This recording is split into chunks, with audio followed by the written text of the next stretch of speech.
잠시 오늘의 이야기를 들으면서 숨을 고르고 편하게 누워보세요. 이불 속은 언제나 따뜻하니까요.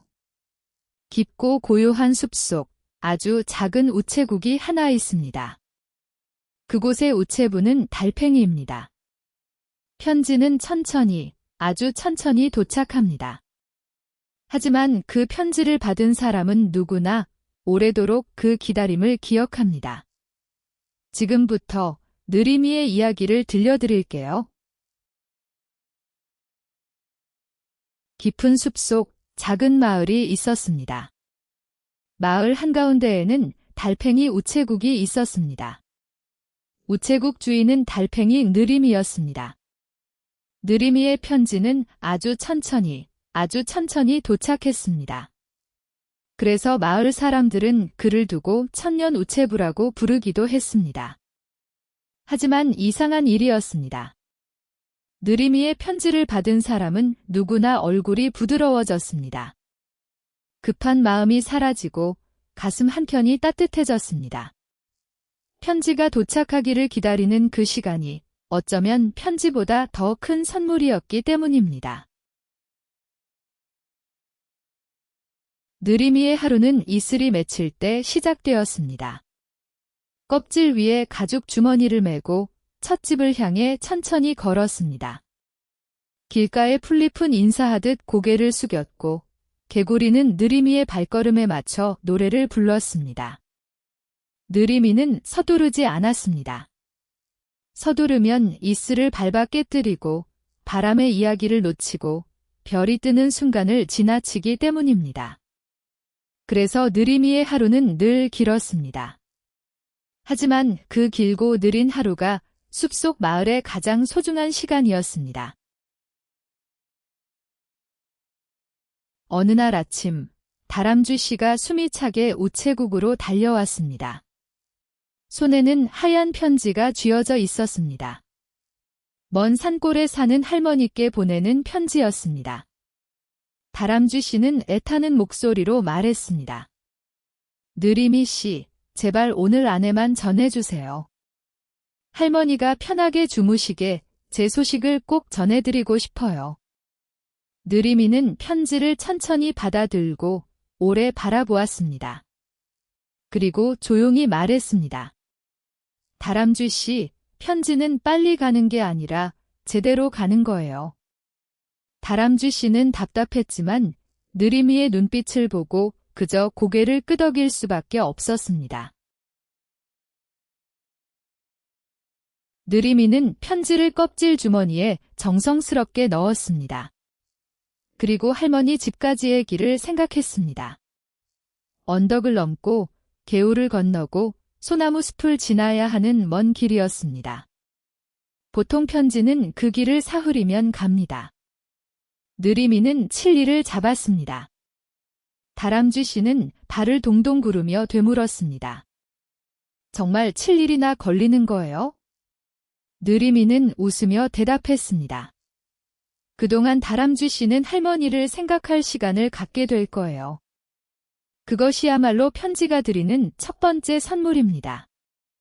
다람쥐 씨는 이해가 되지 않았지만 우체국 문을 나서며 문득 어릴 적 할머니 생각이 났습니다.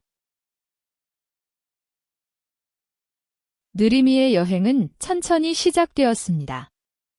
언덕길에서는 나비가 껍질 위에 앉아 쉬어갔고 개울가에서는 바람이 물결 위를 걸어가는 법을 가르쳐 주었습니다. 밤이 오면 느림이는 별을 세며 걸었습니다. 편지는 껍질 안에서 심장 소리처럼 따뜻하게 숨을 쉬고 있었습니다. 느림이는 길 위에서 만난 모든 것을 편지에 적어 넣었습니다. 나비의 날갯짓 소리, 바람의 노래, 별의 반짝임. 보내는 사람의 마음에 길 위의 풍경까지 더해져 편지는 점점 더 무거워지고 따뜻해졌습니다. 그동안 다람쥐 씨는 마을에서 할머니 생각을 하고 있었습니다. 어릴 적 눈 내리는 겨울밤마다 할머니는 도토리 수프를 끓여 주었습니다. 수프가 끓는 동안 할머니는 옛날 이야기를 읽어 주었습니다. 늑대 이야기, 여우 이야기, 하늘의 별 이야기. 다람쥐 씨는 깜짝 놀랐습니다. 그렇게 바빴던 어린 시절의 기억이 이렇게 또렷하게 살아있다니.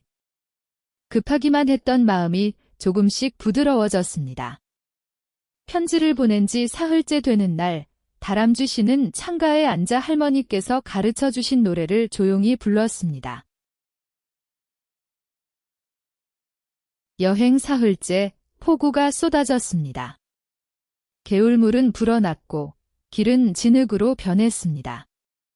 느리미는 나뭇잎을 우산 삼아 편지를 가슴에 꼭 안았습니다. 빗방울이 껍질을 두드려도 느리미는 한 발 한 발 앞으로 나아갔습니다. 그날 밤, 느리미는 큰 버섯 아래에서 쉬었습니다. 젖은 껍질을 닫고 편지를 꺼내 확인했습니다. 편지는 한 방울도 젖지 않았습니다. 다람쥐 씨의 마음과 할머니를 향한 그리움이 느리미의 가슴 속에서 따뜻하게 지켜지고 있었습니다. 비는 이틀 밤을 더 내리고 사흘째 아침이 되어서야 개었습니다. 7일째 되는 날, 느리미는 드디어 소나무 숲 너머 할머니의 집에 도착했습니다. 할머니는 문 앞에서 기다리고 있었습니다. 마치 편지가 오는 날을 알고 계셨던 것처럼요. 느리미는 가죽 주머니에서 편지를 꺼내 두 손으로 정중히 전했습니다. 할머니는 편지를 받아 오래 바라보다가 조용히 읽기 시작했습니다. 다람쥐 씨의 편지에는 이렇게 적혀 있었습니다. 할머니, 저는 잘 지내요. 눈 오는 날 도토리 수프가 생각나요. 느리미 씨 덕분에 천천히 생각할 시간이 생겼어요. 할머니는 편지를 가슴에 안고 오래 웃고 오래 울었습니다. 며칠 뒤 할머니는 느리미에게 답장을 맡겼습니다. 그리고 말했습니다. 느리미야, 천천히 와서 고마워. 기다리는 동안 나는 손주 생각을 했단다. 눈 오는 날 수프를 끓여줄 생각, 이야기책을 읽어줄 생각, 그리고 어릴 적 손주가 내 품에서 잠들던 그 순간까지. 느리미는 답장을 껍질 주머니에 넣으며 물었습니다. 할머니, 이번에도 7일 걸려도 괜찮으세요?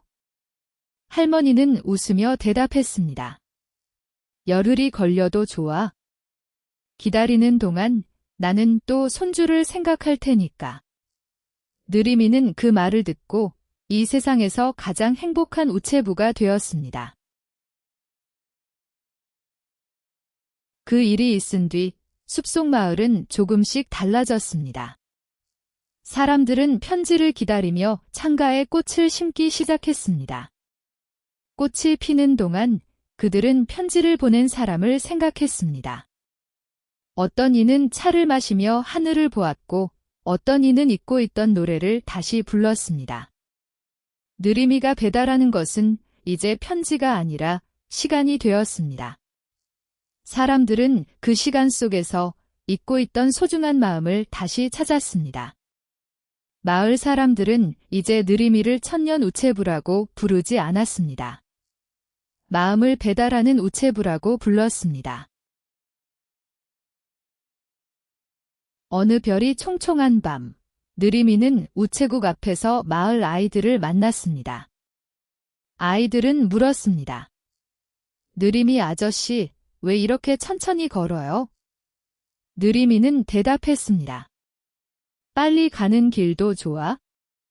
하지만 천천히 가는 길은 기억에 남아. 지나온 풀잎 하나, 만난 바람 한 줄기, 본 별 하나하나가 마음에 쌓여. 그게 쌓이고 쌓이면 편지보다 더 큰 선물이 돼 아이들은 느리미의 옆에서 천천히 걸어 보았습니다. 이상하게도 그날 밤 본 별들은 평소보다 훨씬 밝게 빛났습니다. 봄이 왔습니다. 느리미는 그날도 평화롭게 길을 나섰습니다. 껍질 위에는 새로 쓴 편지 한 통이 놓여 있었습니다. 편지에는 이렇게 적혀 있었습니다. 당신에게 도착하는 모든 좋은 일은 이미 당신 쪽으로 천천히 오고 있어요. 서두르지 마세요. 기다리는 동안 당신의 마음이 꽃을 피우게 하세요. 숲속 마을은 다시 고요해졌습니다. 그러나 그 고요함 속에서 무언가가 분명히 움직이고 있었습니다. 편지를 기다리는 마음처럼, 봄바람처럼 천천히 그러나 확실하게. 그리고 별들은 밤마다 누군가에게 보내는 편지를 쓰듯 오늘도 조용히 반짝였습니다. 잘 자요. 당신의 밤에도 좋은 편지가 도착하기를. 느림이의 이야기는 여기까지입니다. 오늘 밤 당신에게도 좋은 편지가 도착하길 바랍니다. 서두르지 않아도 괜찮아요. 천천히 가는 길에도 분명히 도착하는 것들이 있어요. 당신의 마음이 지금 이 순간 편안하기를 바랍니다. 눈을 감으면 숲속 우체국의 별빛이 당신을 찾아갈 거예요. 잘 자요. 다음 이야기에서 다시 만나요.